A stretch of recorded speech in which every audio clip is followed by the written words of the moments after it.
इतिहास साक्षी है कि पुण्य भूमि भारत की गाथा भारत की अस्मिता, गौरव और राष्ट्रीय स्वाभिमान के लिए विदेशी आक्रांताओं से संघर्ष की महान गाथा है। बर्बर आक्रांताओं ने भारत की आत्मा पर चोट करने और भारत का अपमान करने के लिए हमारी संस्कृति और आस्था के केंद्रों को उद्ध्वस्त किया। सोमनाथ, काशी, मथुरा और अयोध्या के मंदिरों का तोड़ा जाना आज भी भारत की स्मृतियों में जीवित है। सन 1528 में अयोध्या में भगवान श्री राम के मंदिर का मुगल आक्रांता बाबर द्वारा तोड़ा जाना ऐसी ही एक अक्षम्य घटना थी जिसने सीधे भारत के सम्मान और आत्मा पर चोट की थी। कारण साफ था, अयोध्या के श्री राम के मंदिर पर आक्रमण भारत की आत्मा पर आक्रमण था। जहां हर भारतीय के रोम रोम में राम बसते हैं, वह भारत यह अपमान कैसे सहता। राम मंदिर पर आक्रमण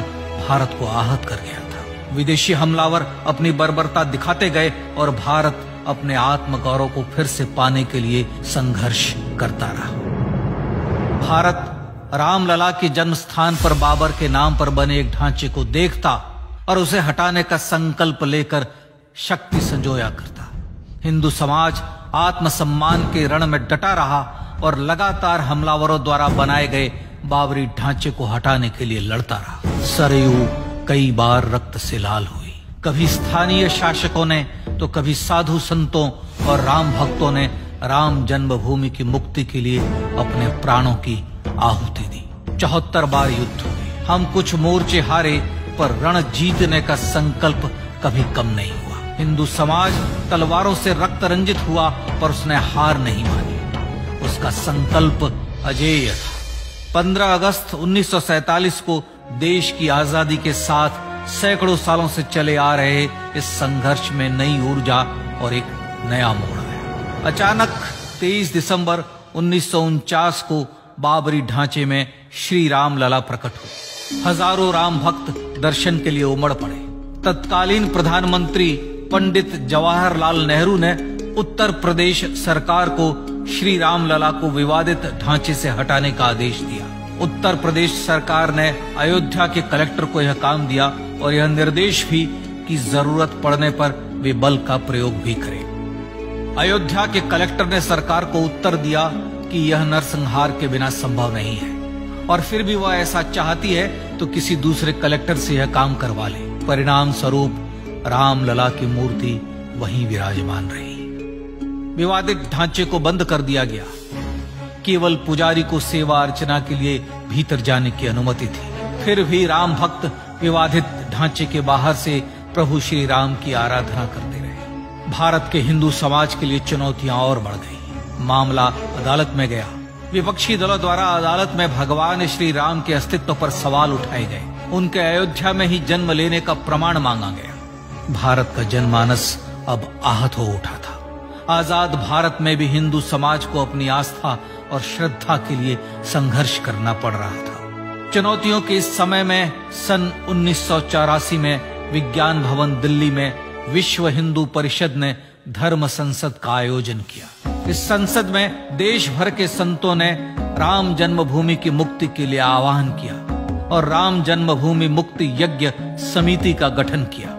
धर्म संसद ने राम जन्मभूमि की मुक्ति और वहां भगवान श्री राम के भव्य मंदिर बनाने के भारत के जनमानस के संकल्प को फिर से दोहराया। विश्व हिंदू परिषद के नेतृत्व में मंदिर निर्माण के लिए पूरे देश में अभूतपूर्व आंदोलन की शुरुआत हुई। श्री राम जन्मस्थली मुक्ति यज्ञ समिति के साथ देश भर में राम जानकी की रथ यात्राएं निकली। राम लीलाओं में राम कथा के माध्यम से भारत का आम जन फिर से जुटा। अब सबके मन में एक ही प्रण था, एक ही लक्ष्य था। अयोध्या में जन्मभूमि पर भगवान श्री राम के भव्य मंदिर का निर्माण। सन 1989 में विश्व हिंदू परिषद द्वारा गांव-गांव से रामशिला पूजन करके अयोध्या भेजी गई। 2,75,000 गांवों से रामशिलाएं अयोध्या पहुंची। भव्य राम मंदिर के शिलान्यास का निर्णय हुआ। पूज्य संत महात्माओं और हिंदू समाज के अन्य प्रमुख नेताओं के निर्णय के अनुसार अनुसूचित जाति के प्रमुख नेता श्री कामेश्वर चौपाल ने 9 नवंबर 1989 को मंदिर निर्माण का पहला पत्थर रखा। राम जन्मभूमि पर मंदिर निर्माण के लक्ष्य की पूर्ति के लिए सन 1990 में सोमनाथ से अयोध्या के लिए श्री लाल कृष्ण आडवाणी ने रथ यात्रा की शुरुआत की। देश में जन भावनाओं का ज्वार उमड़ने लगा। श्री लाल कृष्ण आडवाणी के रथ यात्रा के साथ साथ मंदिर के लिए जन समर्थन बढ़ने लगा और छद्म सेकुलरवाद बेनकाब होने लगा। इस जन आंदोलन को रोकने की तमाम कोशिशें हुई पर सब व्यर्थ हुई। विश्व हिंदू परिषद ने देशवासियों से अयोध्या में जन्मभूमि पर मंदिर निर्माण के लिए 30 अक्टूबर और 1 नवंबर 1990 को कार सेवा का आह्वान किया। परिणाम स्वरूप लाखों राम भक्त कार सेवा के लिए देश के कोने कोने से अयोध्या आए। इससे देश की एकात्मता का विराट दर्शन हुआ। कार सेवकों को रोकने के लिए उत्तर प्रदेश के तत्कालीन मुख्यमंत्री श्री मुलायम सिंह यादव ने अयोध्या में परिंदे को भी पर न मारने देने की घोषणा की। स्थितियां गंभीर हो गई। अयोध्या से 200 किलोमीटर दूर रेलगाड़ियां रोक दी गई। अयोध्या युद्ध भूमि बना दी गई। मार्ग बंद, रेल बंद, चप्पे चप्पे पर पुलिस। अयोध्या सैनिक छावनी में बदल गई। राम नाम पर ऐसी पाबंदी कि अर्थी ले जा रहे लोगों तक को रोका गया क्योंकि वे राम नाम सत्य कह रहे थे। लेकिन सैकड़ों किलोमीटर की यात्रा कर कार सेवक अयोध्या पहुंचने लगे। राम के गीत गाते, होठों पर हंसी और पांव में छाले लिए राम काज के लिए राम भक्त देश विदेश से अयोध्या पहुंच ही गए। कार सेवकों पर गोलियां चली। अनेक कार सेवक शहीद हुए। आजाद भारत में जन्मभूमि पर राम मंदिर के लिए कार सेवकों ने फिर एक बार अपना बलिदान दिया, पर कार सेवकों ने विवादित ढांचे पर भगवा फहरा ही दिया और इस तरह कार सेवा सफल हुई। श्री राम जन्मभूमि आंदोलन ने भारत की सुप्त आत्मा को झकझोर कर जगा दिया था। विश्व हिंदू परिषद ने फिर एक बार 6 दिसंबर 1992 को कार सेवा का आह्वान किया।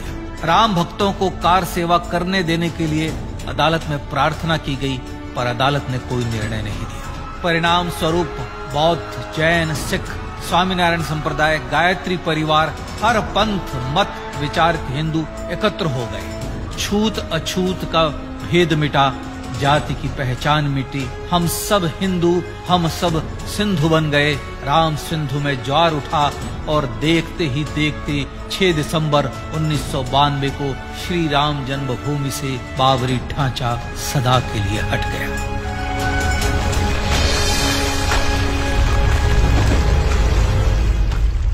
यह क्षण शौर्य, न्याय और सत्यमेव जयते का क्षण था। यतो धर्मस्ततो जय का क्षण था। पर संघर्ष की गाथा यहां जाकर भी नहीं रुकी।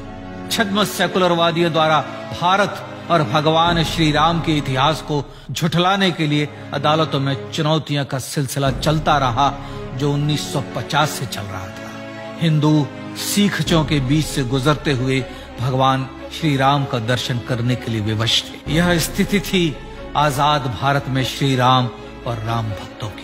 पर सत्य को तो जीतना ही था।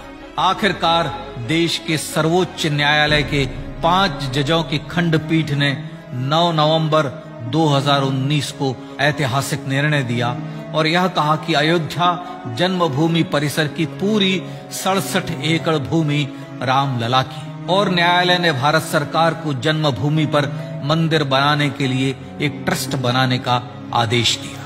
सर्वोच्च न्यायालय के आदेश के अनुसार भारत सरकार ने 5 फरवरी 2020 को श्री राम जन्मभूमि तीर्थ क्षेत्र नाम के ट्रस्ट का गठन किया और राम जन्मभूमि न्यास की भूमि जो सरकार द्वारा अधिग्रहित की गई थी उसे ही नवनिर्मित न्यास को वापस दे दिया गया। 5 अगस्त 2020 को भारत के प्रधानमंत्री श्री नरेंद्र मोदी ने श्री राम जन्मभूमि तीर्थ क्षेत्र के अध्यक्ष पूज्य महंत नृत्य गोपाल दास, राष्ट्रीय स्वयंसेवक संघ के पूज्य सरसंघ चालक डॉक्टर मोहन भागवत एवं उत्तर प्रदेश के मुख्यमंत्री श्री योगी आदित्यनाथ की उपस्थिति में श्री राम जन्मभूमि पर भगवान श्री राम के भव्य मंदिर के लिए भूमि पूजन कर निर्माण कार्य का शुभारंभ किया। इस तरह लगभग 500 वर्षों से राम जन्मभूमि की मुक्ति के संघर्ष का पटाक्षेप हुआ। अपने आत्मसम्मान और राष्ट्रीय अस्मिता के लिए इतना लंबा संघर्ष विश्व के इतिहास में बेजोड़ है। श्री राम भारत की आत्मा, भारत की परिभाषा, हमारे राष्ट्रीय आदर्शों और जीवन मूल्यों के प्रतिनिधि मर्यादा पुरुषोत्तम हैं, जो हर हिंदू के होठों पर जन्म से मृत्यु तक रहे, बस यही हर हृदय में प्रार्थना होती है। राम भारतीय राष्ट्रीय स्वाभिमान और आसेतु हिमालय से समुद्र पर्यंत तक जन जन को एकात्मता के बंधन में बांधने वाले रक्षा सूत्र है। अयोध्या स्थित श्री राम जन्मभूमि पर बाबर का हमला वास्तव में भारत के स्वाभिमान और राष्ट्रीयता पर हमला था। प्रधानमंत्री श्री नरेंद्र मोदी द्वारा श्री राम जन्मभूमि पर राम मंदिर का पुनः निर्माण न केवल बाबरी मानसिकता का पराभव है, बल्कि संपन्न, सुखी, सुसंस्कृत, सर्वशक्ति संपन्न स्वराष्ट्र का सूर्योदय भी है। यह उस राम राज्य की दिशा में वह कदम है जिसकी अभिलाषा राजराजेंद्र चोल, कृष्णदेव राय, छत्रपति शिवाजी महाराज से लेकर महात्मा गांधी तक ने की थी। अयोध्या में जन्मभूमि पर भगवान श्री राम का मंदिर न सिर्फ राष्ट्रीय गौरव होगा, बल्कि वह श्री राम के आदर्शों का राष्ट्र मंदिर होगा। अब वह महान संकल्प पूरा होने जा रहा है। आइए इस राम यज्ञ, राष्ट्र यज्ञ में जिन ज्ञात और अज्ञात भारतीयों ने अपनी आत्माहुति दी है, उनका पुण्य स्मरण कर उन्हें श्रद्धांजलि दें।